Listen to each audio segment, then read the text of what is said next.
Hi, my name is Victor, and I'm original from China. I've been in Canada for about 7 years. Hi, I'm Mariah. I'm 23 years old and I'm a student at SFU. I'm Canadian and My British. name is June, and I was raised in Hong Kong for about 15 years, and I moved to Canada for 4 years. Hello, my name is Christina. I am originally from a country called Kazakhstan. And I've been to Canada for a year and 4 months. Hello, my name is Shelley. I'm an international student from China and I've been in Canada for half a year.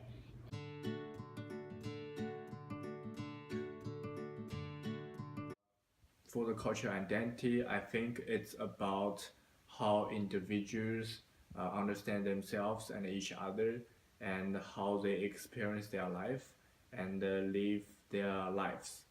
So I think how I recognize cultural identity is my cultural background, where I come from, the language I speak, and I think these are the two most important factors to me. I think it's just a feeling that you have culture and a history and that you belong to a certain nationality. In my case, it's two.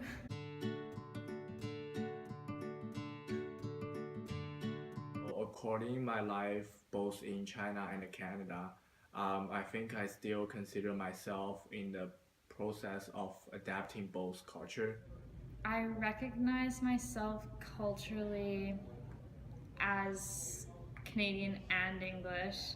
I think Canada is a very multicultural place. So when I first moved here, I think I have, I kind of feel like I have two identities. One is my Hong Kong identity, and the other one is my Canadian identity. I have a feeling that I belong to the Russian speaking group.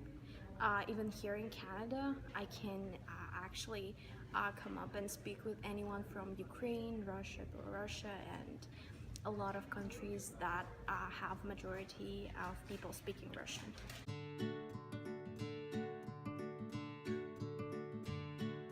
As a student in the School of Interactive Art and Technology, we have to create a lot of art project. So we used many cultural elements to create the work.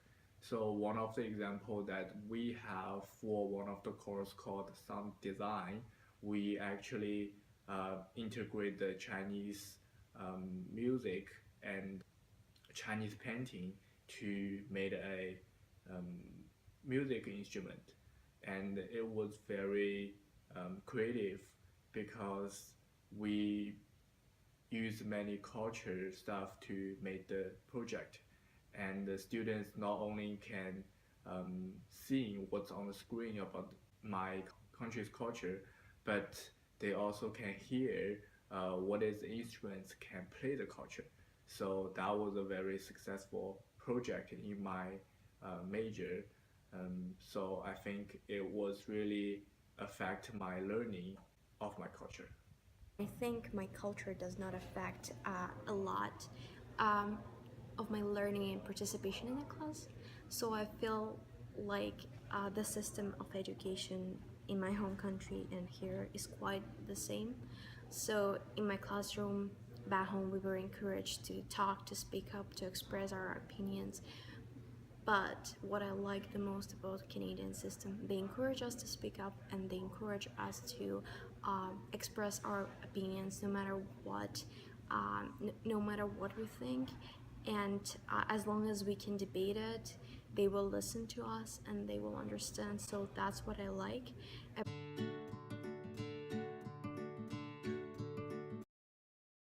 In my major, which is CS, we had a lot of group projects.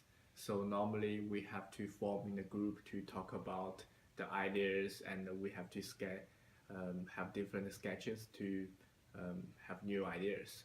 So I think the bureau that when we have in the when we talk about something in the group, um, sometimes I feel very isolated because I didn't really engage with them due to my language barriers.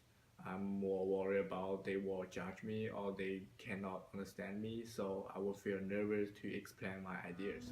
I used to go to school who only taught in English in Hong Kong, so English is not really a big problem for me when I first moved to Vancouver. But talking it and using it daily, it wasn't a challenge, but it was like slightly different because even though it was taught in English in Hong Kong, I still speak Cantonese with my friends. So that was a little bit of a change. And Sometimes because of my education was in England when I was a kid, I struggled in social studies in high school and stuff like that because I didn't know the provinces. I knew how to draw a map of England instead. So I struggled there culturally. I didn't know the national anthem when I came back.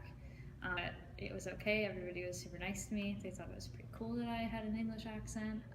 Since English is not my first language, and I get sometimes nervous about like public speaking and presentation in front of the class.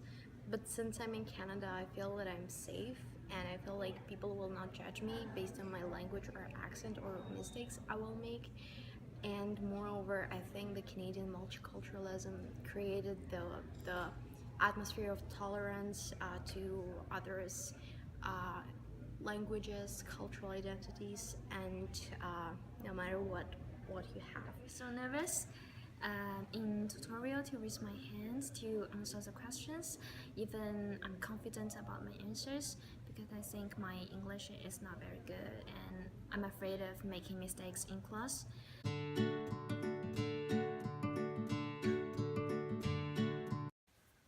According to my most experiences of schooling, most classroom setting will be looks pretty much the same, like in different roles, and the students will just sit there and to listen what the teacher is saying. So, for one of my solutions, I think it is a very good way for students to engage with each other when the classroom arranged in different forms. Instead of just set them in the rows, I think we can put the classroom in the circle, and when students have their presentations, instead of sitting in front of the classroom, if you can sit in the middle of the classroom and the students are around you, you will feel you are one of them, but not like outside of the class of the whole classmates. I think it will be really helpful for students to engage with the rest of the students.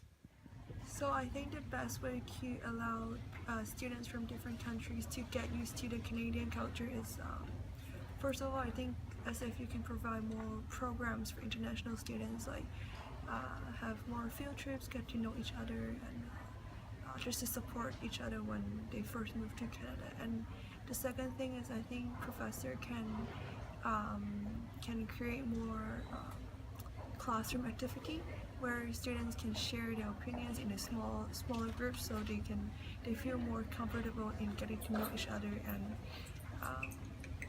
being more involved in the class. I think that to overcome language barriers, cultural barriers, stereotypes, it's just important to remember that everybody is unique and it's not a bad thing. That everybody has something to bring to the table, and it's important to embrace people's differences. I've had many situations where I've worked in a group of students from different countries, and it's never had a negative impact on my experience. I've always learned things from those students and benefited from being in the group with them. But I usually try to overcome myself to get out of my comfort zone and just to speak up, to be myself. Even though I'm not perfect in English, I can still learn something from them and teach them something as well. And I had a situation where when I worked in the group with a student from different countries, it was a couple students from Canada and a couple students from India and China. And sometimes I felt like I don't understand and I don't get all the conversation because it was too fast for me. And I was just trying to say that I'm not a fluent speaker in English, and I asked them to slow down or to explain some of the concepts I didn't understand, because I think you need to be you and don't try to pretend that you understand everything and you know everything, since you are just learning and there is still room for improvement.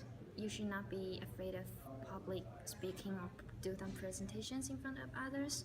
I think this is a process of getting better, and the aim of education is to improve myself.